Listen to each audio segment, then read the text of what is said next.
Stop right there. Yeah, you. If you like all things entertainment, current events, or Hollywood, then look no further. Creator to Creators, hosted by director Meosha of Horror Noir, interviews filmmakers and creatives from around the world. Join in on the fun, guest celebrities, and informative information to have as a creator. Hit subscribe and stay connected to Creator to Creators. Hi, guys. Welcome to another episode of Creators to Creators today. Today, we have a special guest. Camacho. Welcome to the show, my friend. Thank you so much. I really, I'm very blessed and thank you. Appreciate you for considering me to even talk to me. Come on. Oh my gosh. Oh my gosh. The moment like we met on set was like what, a year ago Yeah, on oh yeah, that Unfinished. That's right. finished. That's the one. And Yeah. Really. immediately I was like, this guy is so cool. Like it just your whole vibe. You were just coming in with your leather jacket. 100-degree heat. No, it was great. And I mean, I was just watching you and I loved what you were doing, the stunts on set, and it was just really awesome to see and witness, and yeah, Thank you. to work with you. You're awesome. Thank you. When I work, I just get into a zone. I really now, well, interesting. You saw something, you saw the nicer version of art, but when I'm doing the action ones, I tell you, I try every morning. I start off the set. Okay, I'm not going to be pissed off. I'm not going to yell.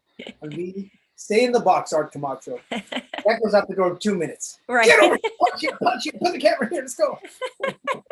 No, and it, I mean, fantastic work. I mean, it translated on film. It was really cool to see all the stunts and just what it looked like after when it was completed. So that's always fun.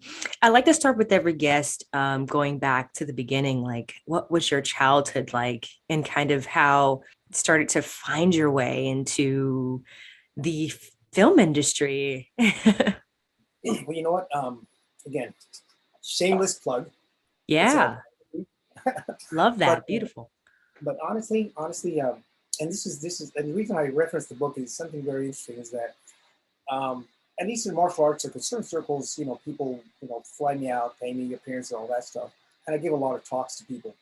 And one thing that kept resonating with me in the last, I guess, the last 10 years is that outside of the film industry, people would think, well, look at him, he's got somebody, he's cool, he's doing movies, he's traveling around the world, all this stuff, and they think that it was, I was born into it, or I got lucky, or whatever reason. Mhm. But going back to the very beginning, I am. If you knew me when I was growing up, and if somebody said, "Hey, that guy's going to be in films, or have his talk show, have Yeah. blah blah blah," you say, "Shut the f up! Shut the heck up! What are you nuts? All right. That's that little guy who loves Twinkies and grape soda and can't get a girlfriend to save his life. Oh my Listen, gosh. I'm serious. That guy in movies, on magazine covers, all that stuff. Because I was really likely. Honestly, I came Mm, from a broken family. My okay. parents both drank. They broke up. As a matter of fact, I remember one of the most traumatic things was having to physically fight when I'm, very young, Right. pre-teens. And my mother grabbed me, slammed me against the wall, tells me to get the hell away from them. And then at another point, walking into your mom's room while she's in bed with another guy, not your father. Wow. All Wow. that kind of just and then again, when they finally divorced, basically I have like 6, 7 brothers and sisters, and she took them all and left me. And Wow. she said, you know what? Stay with your dad. He needs you.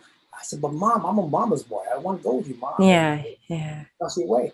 So all that came into play. And I say it, but it's not a bad thing, to be honest with you. It sounds bad, Hmm. but that's what formed me. Because shortly thereafter, I got picked on, Mm, bullied. All that, all the traumatic experience. I got two choices: either blow my brains out or do something about it. right. And it took me a while because when I was like 15, 16, five gangbangers beat the crap out of me. I got Oh, bloody wow. stitches everywhere. And I was traumatized for like 3 weeks. I did not want to leave my house. I was so scared. Yeah. But during that period of time, I saw my first Bruce Lee movie. Mm, And sitting there in the theater, and that's another story altogether, but sitting in the theater watching Bruce Lee move on screen, I was so mesmerized. I said, wow, wow. I could not get enough. I sat through 2 screenings. I kept going every weekend when I saved my allowance from my dad gave me some money. I spend it on watching Bruce Lee movies. Go to the swap meets every weekend, saving a couple bucks so I could buy the next Bruce Lee poster. Became so obsessed. And then that being bullied and Bruce Lee, that was the perfect storm. Then that fear initially turned into rage.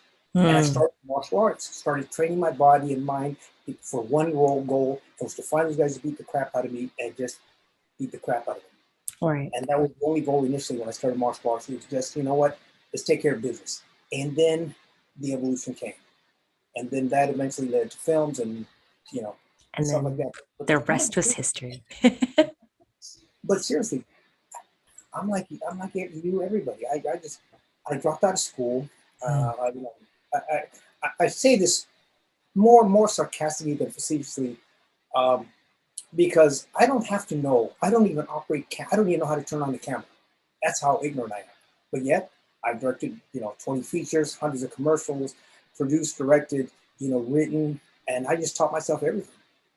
I love that. Very, very lucky. I never had education. I never had anything. That's Um, amazing.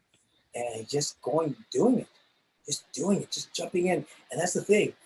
I'm very sensitive, but here's the thing. I'll get my butt kicked. I cry, wipe the borders from my face, then get back up. It's like, come on, bring it on.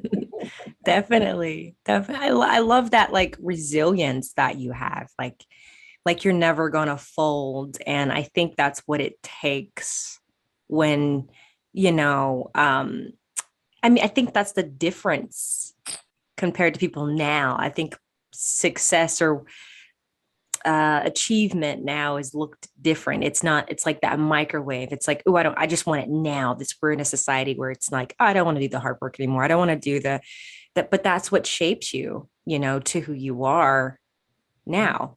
You know, So that's as a amazing. human being, you Yeah. know, that's how I value people. I see a lot of people that are talented, but talent means nothing to me. It's what's in here. Right. I had two Exactly. guys that I found in Mexico. They were the least talented people, but they had the good heart. Mm, So I mentored them. I brought them into. I put them already in like 6, 7 movies I because love they had good heart. And that's what I look for in people, human beings. That's why I told you when I see that connection. Again, you have such charisma. There's something that. Oh, about you that's thank you. exciting. Seriously, I'm being honest with you. Thank you. Very honest with you. But yeah. To me, that's humanity matters more than anything else. As a matter of fact, Absolutely. as you get older, I think your values they don't change, but they're more honed in as to what's really important in life. In the beginning, I kid you not, in the '90s, I started in the '90s. I was doing, I mean, for 3 years, I was doing 13 films a year. The TV Ooh. series, I was back to back to back. I was cooking. Again, you don't think it's gonna end. It's like, no, this is easy. Right, exactly. Wow, And 13 films a year. That's incredible. it was either second unit directing, I was choreographing, I was directing, I was writing, I was producing. I'm telling you, it was just such a whirlwind. And Yeah. and then as the businesses changed and all that stuff, I went through a couple of lulls. I survived and kept going. And and every time, here's the thing I do. I try. My goal is to be as relevant now as I was 30 years ago. Right. Right. Yeah. Relevant. I mean, I can't rest. I know I have a lot of friends who've been in the industry as long and don't do as much or semi-retired or whatever. But what I do, give an idea. In 2017, again, some weird biography. Again, I was knighted. I mean, it's kind of weird. The story itself is kind of Yeah. interesting. Yeah. But then in 2019, here I am in Russia, making history by Mm. being the first Latin director of a Russian movie. Isn't that amazing? Not even an action film. I had some Right. bit of action, but it was a period piece, about soccer. So that's Wow. 2019. Then 2020, we get a call from LA Network that they want to do a talk show. All of a sudden, it's like, what? Me? Nuts? Are you sure you got the right number? I just finished a couple projects. Just yesterday we wrapped. I'm shooting again with a friend of mine, Billy Blanks, which I love to death. Love Billy. He's great. Sweet guy. I got to work with Yeah, him once. really? Yeah, it was on Anatomy some years ago. It was like, I think it's like 5 years ago, and he taught me a lot about like just the camera angles and tricks. And He he actually appears in the first one that we did. We shot it in San Diego and then went to his dojo and shot it, some of the scenes. So he was very gracious to us and wow, he's incredible. Yeah. Incredible. He's an incredible human. Obviously, martial arts and all that stuff, but just an incredible human being. Right, exactly. And I think that's what it is. I think, I find it's exactly what you said. It's the heart. You can see a lot of talented people, there's a lot of people in the industry that are working and then, but it's the heart. It's like the people like I always say the lifers, right? The ones that you have and the ones that are there also when you're not on the Mount Rushmore. You know what I mean? Because it's not always beautiful. It's ebbs and flows, right? And here's the thing, and I just had this conversation with a friend of mine, Billy Smith, who's an African American stuntman friend of mine. Nice. And I said, again, taking it in the wrong way, I said, you know what? My black friends, my Asian friends, and they got it made because for the most part, they kind of stick together. Whereas the Latins, we are sons of bitches. And I don't, rarely have I worked with Latinos in this industry because we are just genuine assholes because we don't want to see each other succeed. The ones who Wow. make it to the top do not fucking open the door. They keep Really? absolutely, Holy absolutely. moly, I didn't know that. It's disgusting. It's disgusting. I mean, when I was starting out, I remember I was getting a little modicum of success, and I went to a friend of mine at NBC. I was asking him just mentorship. I mean, asking for advice. I'm about 20, and I'm thinking, wow, how do I do this? And he goes, oh yeah, you're that guy that does those little jitsu movies, very belittling my work. And, Wow. and he looked at me like I'm this. Actors and actresses, I used to try to belong. I belonged at one time to Nosotros. Nosotros is this big thing founded by Ricardo Montalban. Mm-hmm. He, number one, I met him, lovely, lovely man. He was a great human being. But I go there to my first meeting, and all they're doing is just fighting, arguing, Oh no. all these people. I mean, this is a big meeting, And a year later, I'm thinking, okay, that's not cool. A year later, there was a group that wanted to bring Ricardo Montalban back into the fold, have him run the organization that he founded, and his own people kicked him out. They wanted Wow. to bring Ricardo Montalban into nosotros, Wow. And that's what I'm saying. Just in general, it's sad. It's sad to me because initially my goal was to create content that I could work with again, all people obviously, but the Latino image. Yeah, it's unfortunate. But I do believe that it takes, like you said, it takes someone to change that. And it's unfortunate. Like I think, like I like what Wakanda did. I like what they Yeah, just the new one. And I love that the bat, it's the guy from Narcos. I forgot his name. He's an amazing actor, but he plays I think Namor in the or new yeah, yes, right. Marvel. Yeah. Right. And a lot of, and it's amazing. I was looking at some videos and there was I want to say he's from Mexico, if I'm not mistaken. If I'm not mistaken, the actor that's plays. But thank you, Marvel. Thank you, Wakanda. It's you didn't have to put a Mexican guy in there, but you did, and he's like, thank you for that, and that is amazing. Like, and I think that's what it's about, though. I think we all especially us, right? In the Hollywood industry, it's rough. So when you get in that position, you do want to reach back, and I mean that's what it's about. That is going to be the exception to the rule. I Yeah, promise you. Look at Ana de Armas playing Marilyn Monroe. I How cool! know. Oh my Wow. gosh, it's amazing. I saw the clips. And it's Oh, amazing. it looks incredible. Um, Yeah. but that's the exception to the rule. But like I told you before, I mean, and it's not a bad thing. I'm not a negative guy. I'm very positive, very strong. But that's one and done, meaning that those are going to be rare opportunities. It's not ushering in a new era. Right. And because unfortunately, and here's what happens. Here's the victim mentality of Latinos in the industry is that, oh, the whites don't give us these opportunities. No, we create our own opportunities. You create, look at what you're doing. You're creating your own. You're not waiting for any handouts. You're just going out there and grabbing it. You know, Yeah. Yeah.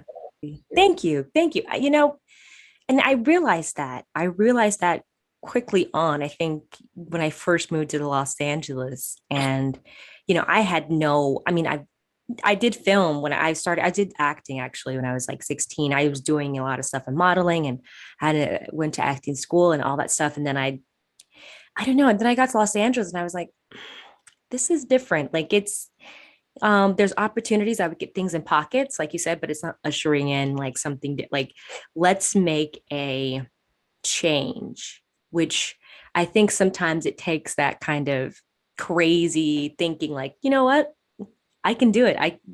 It's just figuring out like getting the people who are like-minded that want to see that change. And sometimes it feels like no one really wants to do it, but That's what I'm saying. At the end of the day, yeah, instead of being disillusioned, I changed my whole mindset. yeah. The feeling of disillusion initially when the doors were closed in my face, even in the stunt community, it's very Mm, when there's the age of the game, losing all stuff that don't quit. And even though we've been friends for 30 years, we've never worked together. I mean, maybe once or twice just by fluke.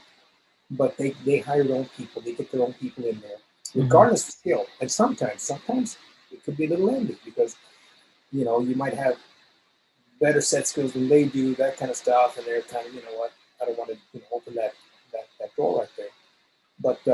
But regardless, that shows you that'll show you how much you really want it, how bad you want yeah, it. Just everyone slamming doors in your face. How bad you want yeah, it. 20 doors slammed in your face, and you say, "Okay, I'm done with Hollywood. I'm gonna go back to my regular job."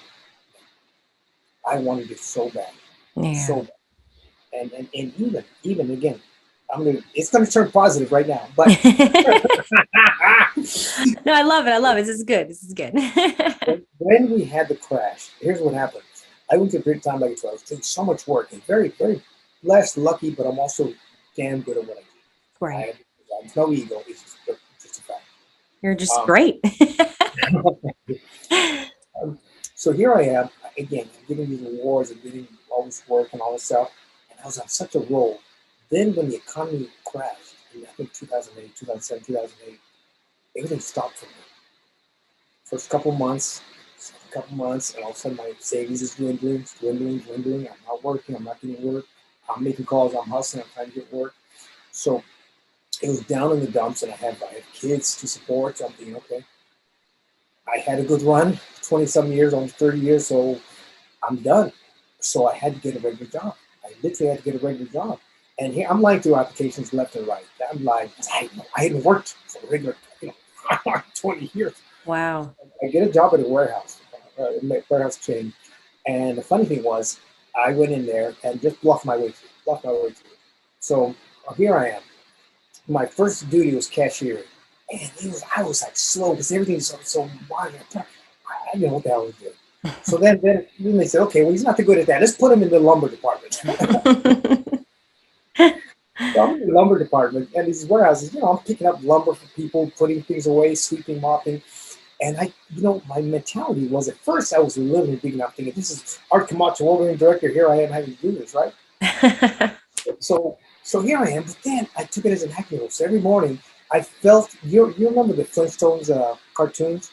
Oh yeah. Oh yeah. Yeah. Yeah. Remember when he walks out, he puts the thing, and then he down his throat? Every morning, I'd never in my life, I can't remember the last time I clocked in, but I had to clock in. I said, it was kind of cool. It was so fucking cool. It's like, wow. It was so, I started changing my mindset. And I'm serious. At that point, that was probably a month or two, yeah, about a month into it. I thought this is going to be my future. I did the best I could in movies. Now I'm going to be lumber boy. I'm going to be, Howard, my red vest on, and a name tag. And unfortunately, somebody said, "Hey, you're kind of familiar." I go, "No. Hey, just a little bit. I'm fine. I'm trying to sweep, And so, a long story short, they found out what I did, and somebody started googling the name, and so they found out, a lot of stuff. And the manager, he did not like me in the least way. Oh She thought I was wow. hired me, so he did not like me to the point where, give an idea how much disrespect you have for me is that you and I are standing right next to each other, and there's a piece of trash, and she's talking. She stops, pick that up. Wow. So again, I'm lumber boy. Start picking Yeah. up. Yeah. The next day, she says, "Art, go clean the bathrooms." I said, "Okay, no problem." I walk into the bathrooms, and I was wondering why people were giving me a weird look. I walk into the bathrooms, and there's human shit on the walls. Somebody had just, whatever they did, they threw that crap on the wall. Wow. And and I, for a split second, I said, you know what? F this. I am done. I am Right. not get so lost. And then I started laughing in the bathroom. I looked up at God and I said, you know what, God? This is why you brought me here. Teach me humility. Mm, that's Teach me good. humility. That's That is good. God on the street. Taught me humility. Because here I That's was thinking I was good. full of myself, working nonstop, not able to do nothing. And so I did. They told me don't take any products like cleaning fluids off the floor, it's a store. I said, fuck it. I took everything under the sun, bleach. That bathroom was immaculate. You could eat off of it. And what happened there, this is a lesson in life, is that I started doing the best I could. My whole attitude changed. Instead of being indignant and thinking, oh, this is beneath me, hell no, nothing is beneath me. I Nothing. see. Right now, I can go clean the toilets and know, yeah, of course, yeah, I don't give a Yeah. shit who I am. Do Yeah. it. And so, no exaggeration, I tell you, within a couple of weeks, I started getting calls again. Bring me back in, Harley. We want to take a meeting for this. And at first I was not, you know what, I'm busy. I got, and finally, after about, I think I last got 3 months, I got pulled back into the business, and from then on, it just, still kind of rocky, but still on an Yeah. upward trajectory. I love that. I love that story. That's amazing. Yeah, It, humility. It is a thing. I think that's what, yeah, it's it's very interesting that life kind of, you wonder why, like, why does this happen? But then there's a lesson in everything. And it's for the betterment of ourselves. It's to make us, it's what who we are. And then I think too, it's like, you find people on, I mean, I can't imagine. I was looking at some interview and I think it was a director who was like, we're never supposed to be worshiped. So it's like, you're never going to be used to that kind of, if you get to that level of fame. And, it's like, how do you keep a level head? It's like, you have to kind of disconnect. And so it's like that, these lessons yeah, upon lessons that we have. So it doesn't get to us, yeah. because I'm sure it can for some people, for sure. No, it can't. I mean, I've never reached the highest echelons, but I've been pretty successful. And honestly, every time I know it's basically a role. When I go on set, I'm director Art Camacho. If I choreograph, Right. so I'm Yeah. Art Camacho with sunglasses and the leather jacket, everything I do, it's Art Camacho. But that's it. I don't take it serious. I really don't. I don't take myself serious. I take my work serious, but I don't take it serious. It's like, Right. I can joke at myself, and that's the thing. Some people do take themselves serious that I've worked with, and they're jackasses. I don't care Yeah. how they are, they're jackasses. They're jackasses because we're all the same. We shit the same. We walk the same. Nothing separates you and I are the same. Maybe you're going to do bigger films than I do, but I don't give a shit. It doesn't. We're the same person, you Mhm. know. And I've worked on doing stunts on some of the major films. And the first time I did it several years ago, I was like, wow, in awe. But then I started seeing the work. It's like, it's the same shit. They just have more time, more money, more toys. Yeah, exactly. You know? Exactly. Yeah. I'm so used to being one person on set. Like, You know? where it's, and then you get to this bigger set, you're like, oh, there's a lot of people. I don't have to do all this stuff. Oh, thank God. I mean, I come from the indie, Right. when I went to film school, and then after film school, just, shooting it, editing it, because I didn't know anyone. So I edited my own projects and I put them out myself. I had YouTube. You thank God for YouTube for the time. So that kind of got me some like publicity, or whatever you want to call it, like notice, like, oh, wow, her short films are pretty good. Like I was getting 100,000, 200,000, a Oh, million wow. views. Yeah, when YouTube was good, but maybe not now. Yeah, but yeah, yeah. yeah, these are skills that I acquired over time that I keep. And I think people are like, oh, how do you do this? And I'm like, I really, I read, I figure out ways. I mean, there's a way to get around everything. And you wonder like how someone can get, their film over at Sundance or something. And you're like, oh, okay. Also, it's about who you know too. But I do believe there's so many things. Like I remember just reading like this handbook. It was like a 101 handbook of, creating your own content, putting it out there. And it was a lot of information that I was like, oh, so I go to this person to get on this. And, then learning distribution and learning how to do all that and learning how to like who to talk to, because you can distribute anything really. I mean, people say they don't do for short films. And I'm like, actually, I found a way. I figured out there's people that'll take it in other countries. People want to see films all over. So it's not just in the States. You know what? And I got to tell you, and I'm being honest with you, and I'm not blowing smoke up your ass, but you have more talent and skills than I will ever have. I'm being honest with you. I don't know how to turn on the camera. Are you crazy? Are you kidding? I can barely turn on this computer. I'm being honest with you. Oh, thank you. I can direct it, I can write it, I can choreograph, I can, overall see the big picture, but technically I am so illiterate. Oh, it's an interesting world, the tech side. I remember my first feature, got a manager living in like at the beginning, maybe like 2, 3 years in, got a manager and got this feature film and it was like a political film. And I think I was camera B, but I remember showing up and you put your information in, you're like, oh yeah, this is my title. And they're like, oh, you're the cleanup girl. Like that was assumed, because of what I look like. But Right. I think, yeah, industry is interesting with the stereotypes it gives you. It's like, so you fit this box, and you're like, no. So, Funny story, but something similar is I had a guy that I hired as kind of an assistant for a few days. He's an older gentleman at the time. He looked more political. He's always a suit back. And me, I'm just a schlub. So we called this actress for a meeting. It was like, a coffee shop. It was for a meeting in Hollywood. This guy's Latin too.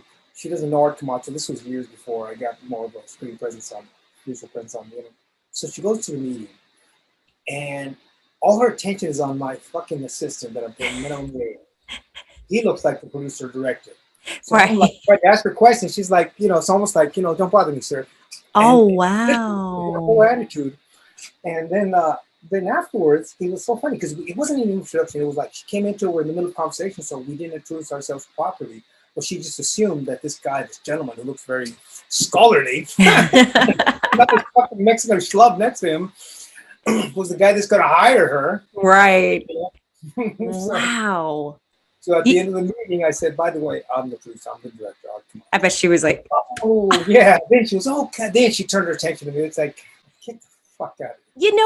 I wonder for you, like, I'm curious, like you're so talented. You've done so much, your work of art. I mean, your body of work is incredible, but I wonder, how do you deal with that? Like even in like, I don't know, like meeting someone you want to work with and or just how the industry is and set up, like, like I want to work with them in the future. But do you ever get those moments like you said just a second ago, is like people can just turn on a dime when they find out what you do? How do you deal with that?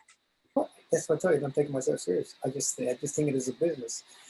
And my there's two rules that I have, and it took me a while to really take them to heart. Is that number one, if you're not going to help me pay my mortgage, or if you're not going to make my life richer, get the fuck away from me. Right. Bottom line, pay my mortgage is our business end. If I have to deal with you, I'll deal with you. Right. I'll deal with you. But I come in, like I told you, I'm very humble. Like these producers I'm dealing with, very humble. And as long as we respect each other, but once that line gets crossed, then it's like, okay, now it's on. Right. Then I'm very, very combative.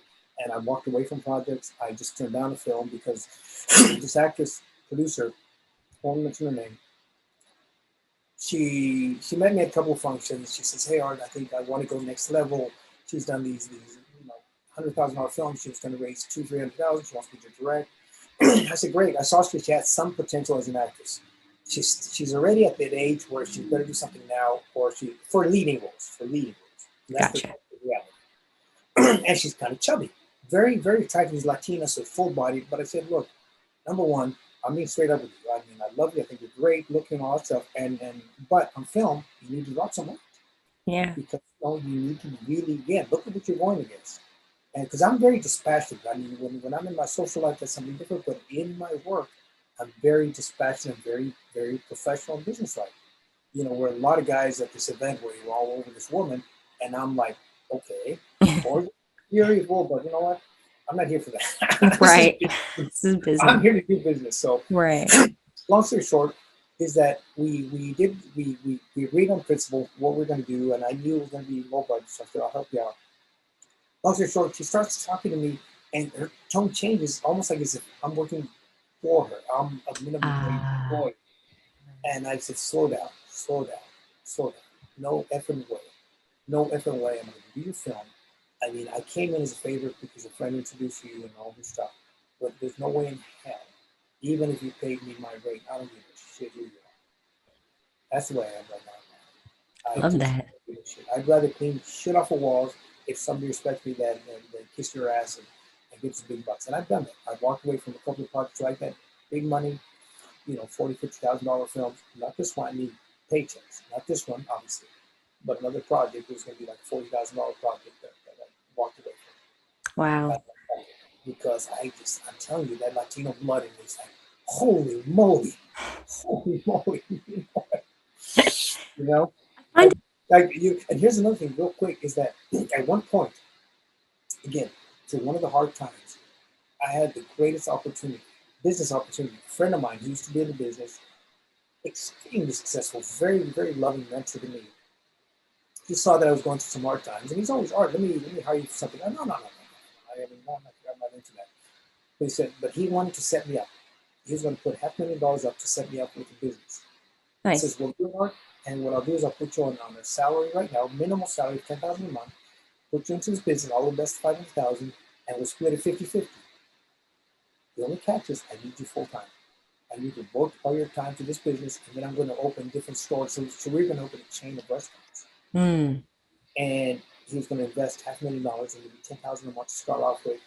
And I thought about it. I was like, guaranteed money, $100,000, $120,000 a year, guaranteed. There's no risk. But then I really, really thought, what is in my heart? This is the sure deal. This is sure money. This is not. This is your passion. This is your dream. This is not. This is $120,000 a year. This is your passion. You're not guaranteed $50 a year. Oh. Very true. Very true. So after I cried for several hours, I came you stupid Camacho. No, but I understand what you mean. I get that. I get that. I've walked away from offers, many of offers that were very nice and what could have definitely changed my life, but it was just something I wasn't willing to compromise, I guess you can say. Things I wasn't willing to compromise about myself and how I come in like thinking, because I know how that business can somehow desensitize you over the like how the longer you stay in it, it gets kind of crazy. It's like pretty wild the things that I've seen, starting doing music videos and then moving into films. Music videos is a different world because you're with all the rappers and that fast-paced lifestyle, and you're just like, geez, what is this? But then getting away from that, I'm like, no, I think I'm good over here. I want to keep my sanity because it's a lot of people in the industry that are, I don't know, it's not a healthy one sometimes. If you have to definitely kind of separate the two. Like you are you and the industry is the industry, but somehow some people kind of morph the two into one. And it's like they kind of lose their own identity in it. And it's like, Here's the thing. Here's what I noticed when that happens. It's like, and this is the question I ask everybody. Especially specifically martial arts. Guys in martial arts, they come to the industry, they're badass martial artists. And the first thing I tell them is that, no one, you ain't shit, brother. If you ain't Bruce Lee and you ain't filling theater seats, you ain't shit. gotcha. Just get in line with the rest of us, and we're all still working to do some cool stuff. And a lot of them, actors, actresses, I run into where, on the indie level, not the professional level, the indie level when they're trying to get into it, a lot of them, I'd say at least 60% of the people that at least that I've run into, they want the celebrity stuff. They don't want to be artists. Yeah. They don't want to put in the work to be the artist for their craft. They want to go to these little red carpets, this film festival, that film festival. And I'm serious. I am serious. I see them out there. Instead of working on their craft, they're out there on the social media. Look at me at the red carpet. It's like, Yeah. you will rarely see Art Camacho on the red carpet. Number one, I'm very shy, camera shy. But number two, I'm about the craft. In all honesty, I'm about the enjoyment. And when if you follow me, every time I post something, there's a message to me. there's a message about, living the dream, about, working towards something, and how blessed I am because, like I told you, get rid of the negative side, positive side. I am the luckiest bastard on the planet. And I work with so many people that I grew up watching on film. And it's so cool to me. I'm a kid in a candy store. I'm a kid in a candy store. When I Yeah. went years ago, around Arnold Schwarzenegger, or when I produced my own film, I hired some of these actors from my Bruce Lee films that I used to watch as a kid in the theater, only so they could sign my posters. Right. And Right. just blessed, blessed, and to be considered. And when people, you know, pay me, the respects and stuff like that. I mean, I'm humbled by it. Humbled by it. I don't know if I'm deserving of it, but it's very, very humbling, and I'm very. I can't tell you how blessed am I that I had an idea, like yourself. I tell you, just the film I'm going to be doing upcoming in the next couple months. It just started out as like one day I woke up, hey, this is a cool idea, and I started writing. I taught myself how to write stuff. So Love it. write the idea. 5-6 years later, boom, I sell a script, signed to direct. Just out of here, just how I mean, out of air. Basically, you're creating something tangible out of the intangible. You know, and it's your perspective as a director, as a creator, that you're really giving it that thing that brings it to life. It's not like painting by the numbers. Right. It's not like that. It's not that there's no craft to it, but it's you're creating something from, like, it's a jigsaw puzzle, but without any form or matter. And that's what's so exciting. It So is. exciting. Again, creating the fight. Here's the challenge. When I worked on the bigger films, we have a week, 2 weeks, or again, I haven't worked on John Lewis, but they have months and months of training. Yeah. When you do these indie films, these really small films, you better get your shit together. You got half an hour, 45 minutes.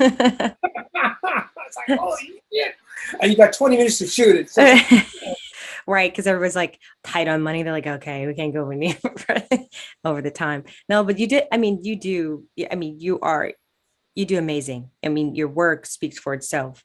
And, and you said something earlier, you're not sure if you're deserving of it. Oh my God, yeah, you are, because you're just a testament of everything you're saying. Like you show it. You don't just say it. It shows. We feel it. We see it. So you touch people just by, you know, being you.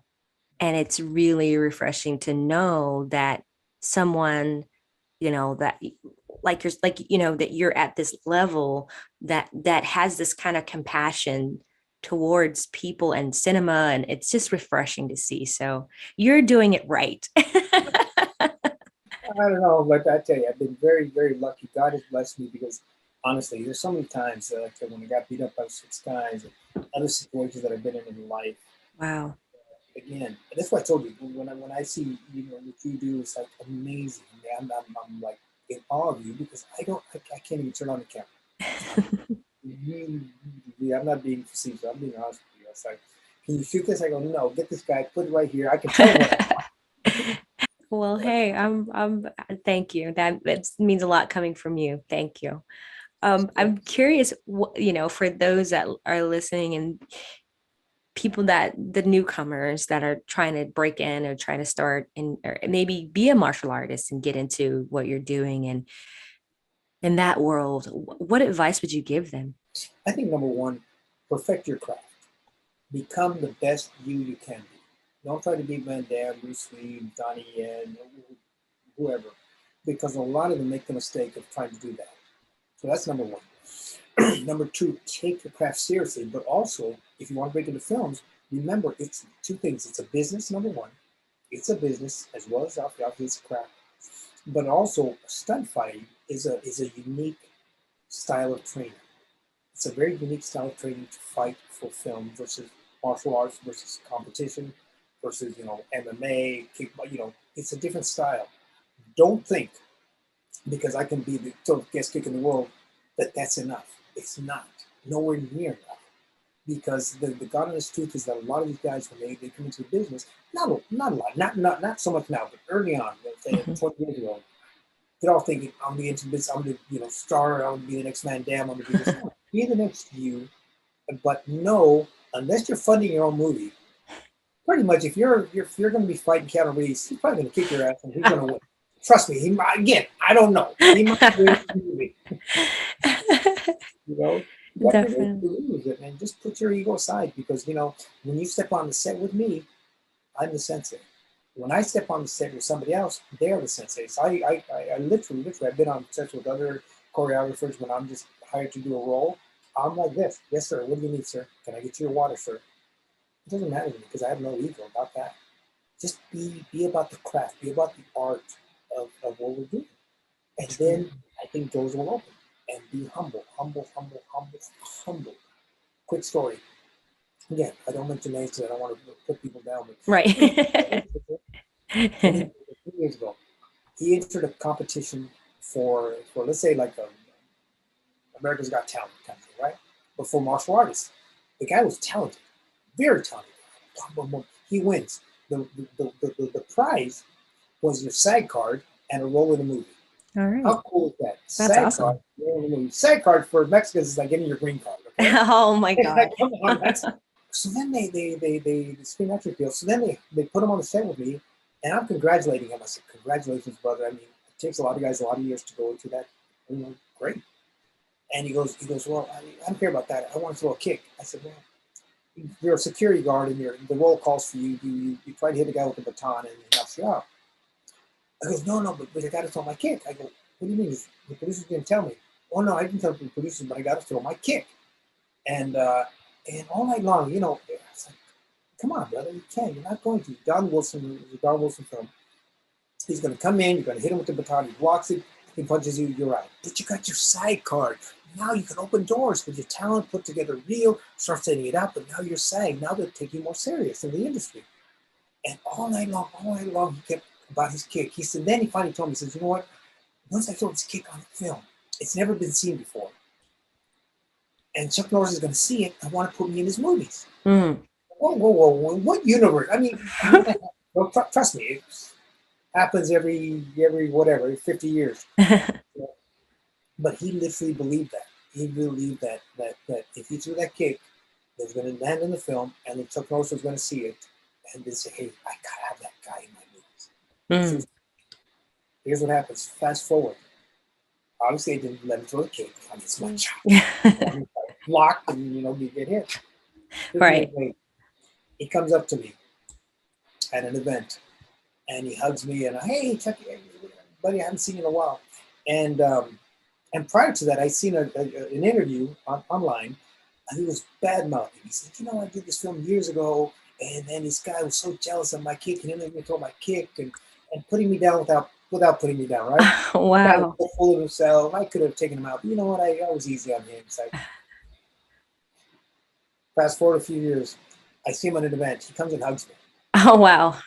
And he goes, "Hey, Art, hey, what's the matter, brother?" Because I was like, again, I'm not gonna make a scene. All right.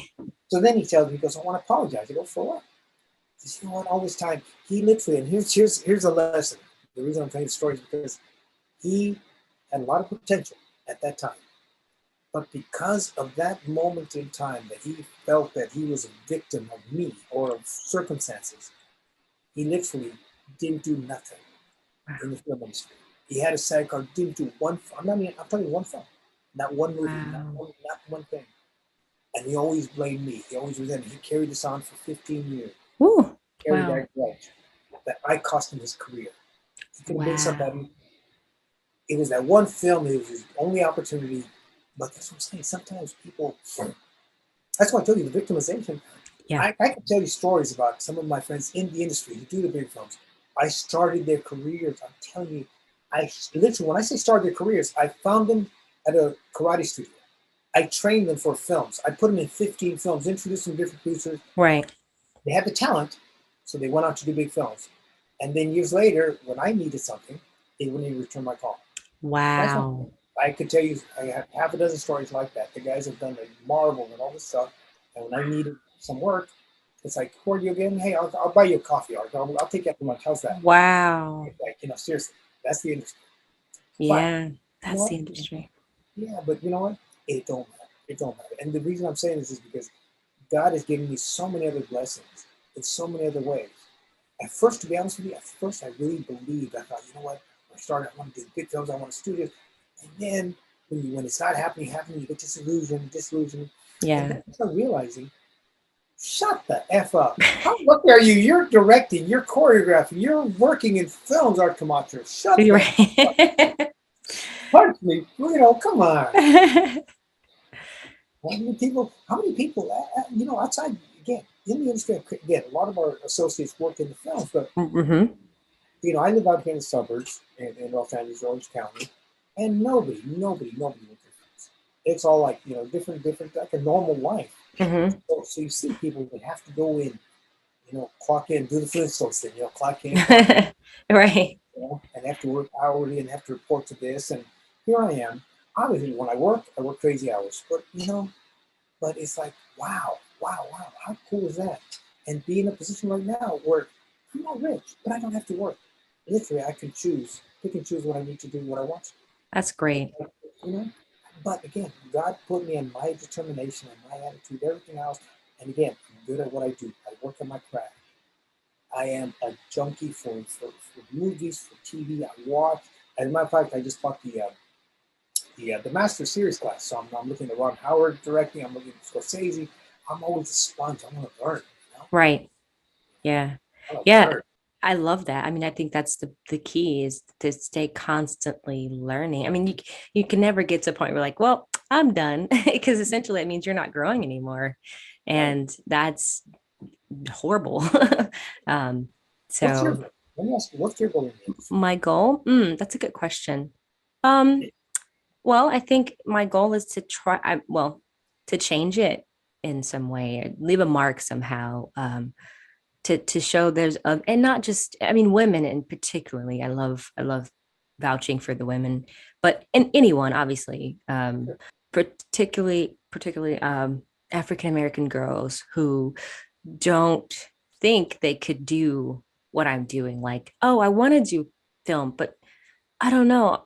I don't know. There's not many of us. And I want to show that, hey, we're out here. It's possible. Like, you can do this. You can be a cinematographer. You don't have to be, you can hold the camera. It's not just a quote unquote white man's job. I mean, that's what I remember working with going into these positions. I was always paired with, white guys, and nothing's wrong with that, but I just never would see another me, even though they're out there. But I'm like, this is crazy.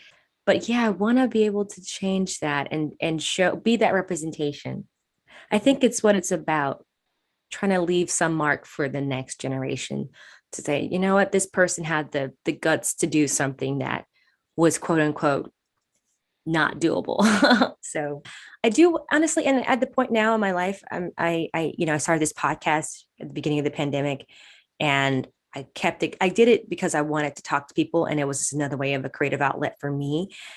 And I just kept it going because we're doing really good with numbers and listeners, and people are like, I got to interview a lot of amazing people from around the world and just hear the stories because it's super encouraging, like stories like yourself to keep keeping it going, because I'm sure we all kind of get to that point of like, I don't know, this is rough, but it's stuff like this, stories like yours that, you know, kind of cannot just help me, but help someone listening, which is a part of the whole big picture, right? Because you can't take it with you. So giving that information out. Well, Yeah. you're right. At the end of the day, like you, and that's one of the reasons when the biography came out is because people would think that I can't do that shit. I can't. I mean, how can I love to? That was always been my dream. Yeah. I think do it. Just do it. How do I Just do do it? it. Right. Figure out a way. And that's it. There's no roadmap. It's just it's just is.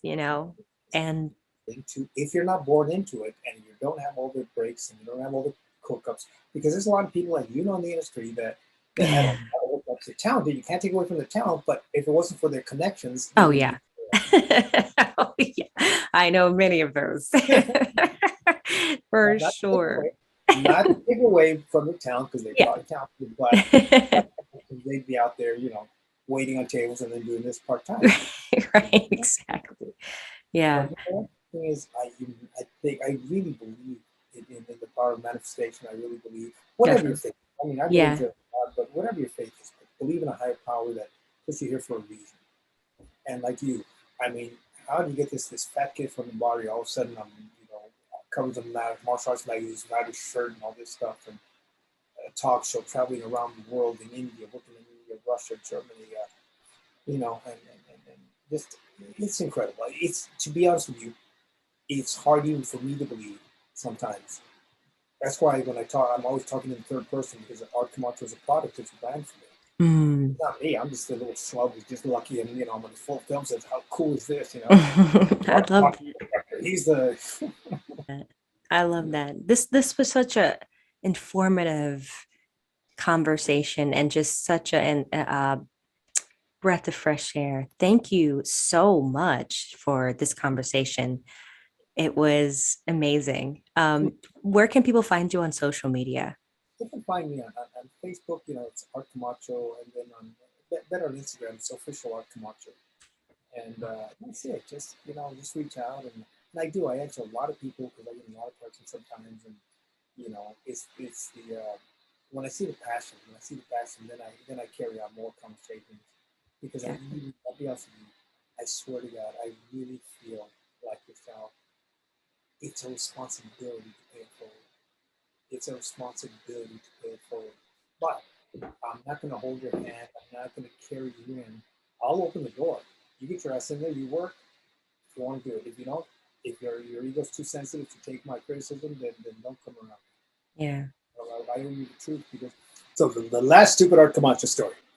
No. I'm on my first time camera film, and I'm going to take off my shirt. It's a kickboxing film. And my instructor, very sweet guy, Eric Lee, I love him to death. Very, very sweet, very kind, unlike me. We do some cool choreography, but I'm taking off my shirt, right? And I was fat. I was clearly fat. But nobody told me. They just said they assumed it was okay with me. I see the film. I cringe. Oh, no. Nobody told me that I was fat. They were trying to be nice, right? So me, I'd rather you chew me out. I'd rather you be mean, like last and get hurt for a few minutes, but film is forever. This was in 1990 or 91. That film to this day still lives somewhere, and I want to without his shirt. And it's disgusting to me personally. I'd rather, if I ever work for you, if I'm out of shape, tell me, Art, keep your shirt on. Here, I got a jacket for you, a bigger jacket for you. Oh my gosh. That's so funny. Not letting me out without giving my best. You know what I'm saying? Really, right. And I owe it to you, you owe it to yourself, you owe it to me. Challenge yourself. Be the best. Be the best you can be. And keep going from there, because you're never at the top until we die. We're done. So keep going. So seriously, everyone should work on their craft, be the best they can be. You want to be about the craft and the art, not about the celebrity. The celebrity comes, money comes. But if you got your craft down, you can always live with yourself and say, hey, great job. Yeah.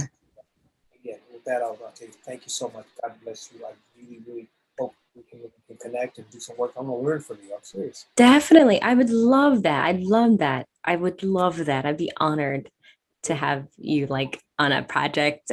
Oh my gosh. Or heck yeah, let me know what you're doing. I don't mind. I'm down. We're going to make something happen. I'm serious. I find that once you put it out there, and this sounds like a bunch of bullshit, happy talk, but it isn't. Once you put it out there, it's gonna come around. Definitely. Manifestation. Yeah. It sounds crazy. Somebody would have told me this 20, 30 years ago. What are you, nuts? That shit. But now it's like all I'm doing is manifesting every day. Yeah, you're manifesting your reality. Yeah, exactly. And it's funny, it's real. And I tell people you can do whatever it is that you want to do. I mean, when I think back of things of my life, I'm thinking man, manifestation is real. The power of words are real. So I try my best to continue to keep the positive words going and not the negative, because that can be very destructive, Because here's the thing, we all have those negative. I'm telling you, every day, again, I share with you, I have suffered, and I continue to suffer in my life from depression, from a lot of things that ail me, but every day it's a struggle. Every day it's a struggle, but I don't, wow. So I look at all the blessings that God gives me, and that helps me deal with it. Yes. Because a lot of people think, okay, he's happy, he's go lucky. No, I'm not. every day I have to work it. You have to work at happiness. You know? Yeah. And how, like I told you before, how cool is that? Bruce Lee's mother. You know Bruce Lee is, right? Oh yeah, oh my gosh, he's like the goat. His mother taught me how to, He's like amazing. He's like the man. Yeah, I love Bruce Lee. his mother taught me how to use chopsticks. Wow, that's incredible. That's I incredible. trained with his students. I've hired his co-stars. I had tea with his wife at his house. It's You know, beautiful. and met his daughter. It's like that's what I manifested because I was such a Bruce Lee freak. Yeah. You know, here I am working with his co-star. Eventually, and too, his mother teaching me this, his brother. I mean, it's endless. I can tell you so many stories about things. And now, major star, major big star, can't mention his name, but this guy is like an icon in the music industry globally from whatever. All of a sudden, I reconnected, like not reconnected, but I connected with him indirectly, and now there's possibility some of these people associated with him is going to score some of my movies. All right. So this is major star right now. Literally major star in this. I'm talking about relevant right now that has hits right now, and it's just That's crazy. This exciting. happened a few days ago. How Wow, crazy! congratulations. That's amazing. That's You never, incredible. you never know. It's got to manifest it. So God I'm bless I'm an Oprah freak. That's how I am. I'm such an Oprah. Like I'm like Mother O. Like we're gonna be like really close. I'm that person. So yeah, no, she's definitely within people that work. I have friends that work with her, and I'm like, I'm close. I'm close. you believe it or not, I know you believe it, but it is going to happen. Yeah. It is going to happen. It's not. It's an absolute. You know, I deal in when I say absolute, that means like this is an absolute. This is a phone. This is a solid. What you're telling me is going to happen. It's not like out there. It's here. It's already there.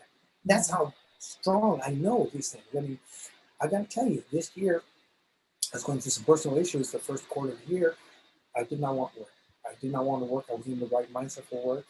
And finally, after a couple months, it started coming when I was ready. I was more ready here to accept it. Yeah. And it's been non-stop since like this month, no. And now it literally I'm overlapping almost 2-3 films. In the last quarter of the year, I'm going to direct 3 movies. So how crazy is that? Wow. It's nuts, you know.